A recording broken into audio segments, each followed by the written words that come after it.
Subscribe कीजिए कुंडलिनी जागरण को और प्रेस कीजिए बेल आइकन को, जिससे कि आपको मिल सके हमारी लेटेस्ट वीडियो सबसे पहले। या ऐसी कोई विशाल चीज हो सकती है या ऐसी कोई महान चीज हो सकती है जो पूर्णतया पवित्र हो। हमारे सामने इतने संतों के उदाहरण होते हुए भी हम लोग भूल जाते हैं कि जब वो इस संसार में आए तो वो अपने लिए नहीं आए, क्योंकि उनको क्या करने का था। वो तो सब कुछ पाए हुए, वो कुछ देने के लिए हमारे पास आए थे और जो उनको देना था वो उन्होंने काम हमारे अंदर, हमारे शरीर के अंतर्गत कर दिया। सिर्फ उसकी जानकारी हमें नहीं। बाह्य से हम जरूर उनके गुण गाते हैं, उनके गाने गाते हैं, उनकी प्रशंसा करते हैं, लेकिन हम इससे अभी अभिज्ञ हैं।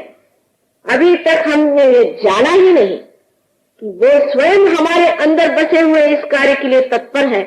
एक बार कुंडलिनी का जागरण होने दीजिए, तभी ये कार्य होगा। संस्कार की सुंदर व्यवस्था ऐसी है कि अगर आप अपने ब्रेन को काट दें और ट्रांसफर सेक्शन में उसे देखें तो वास्तविक ऐसे दिखाई देगा जैसे कि कमल की पंखुड़ियां इस तरह से चारों तरफ लगी हुई। संस्कार की दूसरी कमाल संसार में आप देखिए कि श्री फल माना जाता है, देवी का फल, जिसे हम लोग नारियल कहते हैं। इसकी तुलना हर बार अपने ब्रेन से होती है।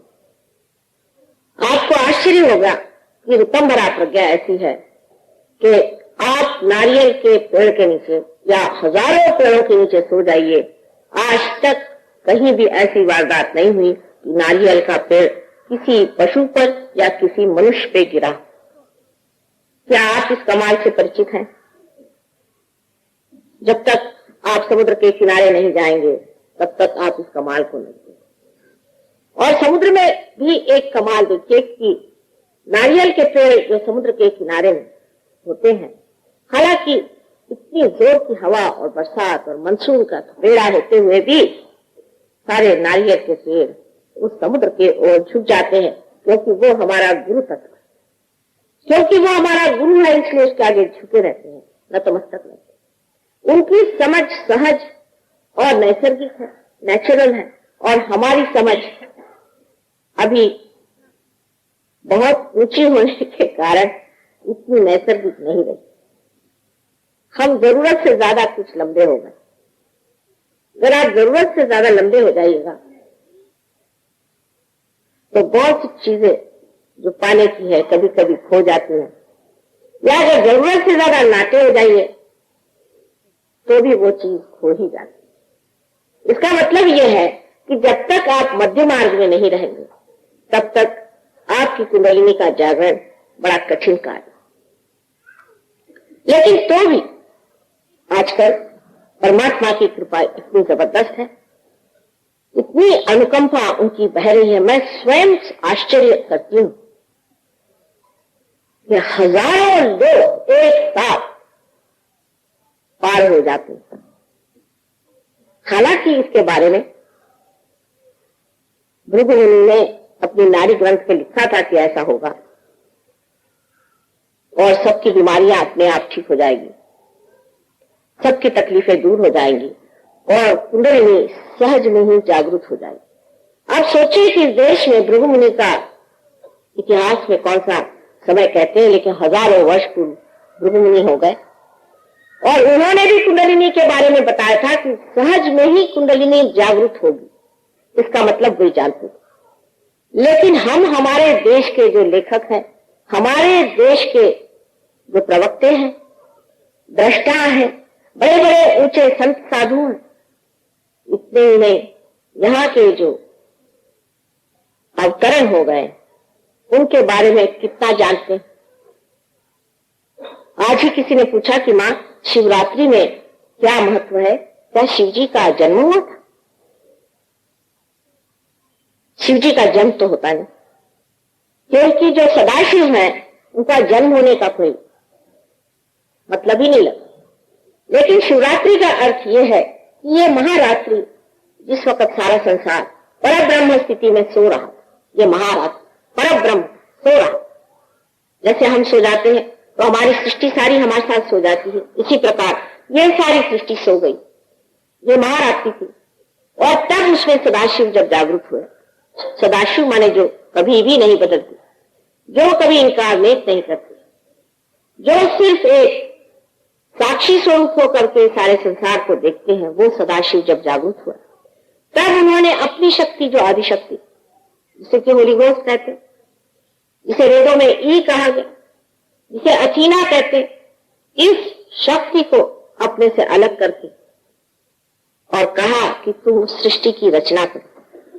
इसलिए शिवरात्रि आज मनाई जाती है कि आज की रात्रि के बाद शिव जी जागृत होगा, सदाशिव जागृत होगा। यही सदाशिव जब हमारे हृदय में आत्मा स्वरूप प्रकाशित होते हैं तो इसे शिव कहा जाता है। उस वक्त बहुत से लोग अज्ञान में उपवास करते, शिवरात्रि के दिन उपवास करने का तुक समझ में नहीं आता, क्योंकि जिनको यही मालूम नहीं कि शिवरात्रि के दिन क्या चीज हुई। यहां तक लोगों ने पूछा कि क्या उस दिन शिव जी की मृत्यु हो गई थी? जो अनंत है उनकी मृत्यु कैसे हो सकती? इतने हम लोग अज्ञानी हैं कि उस दिन हम उपवास करते हैं जिस दिन वो जागृत हुए थे। आज हमारे अंदर वो आत्मा जागृत होने का समय है। हम लोग भी एक महारात्रि में डूबे हुए, एक महारात्रि जिससे ये घोर कलयुग छाया, एक महारात्रि है। और इस महारात्रि में जागृत होने के लिए आप आज सम्मुख बैठे हुए हैं। आपके अंदर बसा हुआ आत्मा आज जागृत होना चाहिए। ये आत्मा सच्चिदानंद स्वरूप, सच्चित आनंद। सत्य माने ये कि आप सत्य को जानते हैं। अभी तक आपने सत्य को नहीं जाना। अभी तक जो जाना है वो सब भ्रम।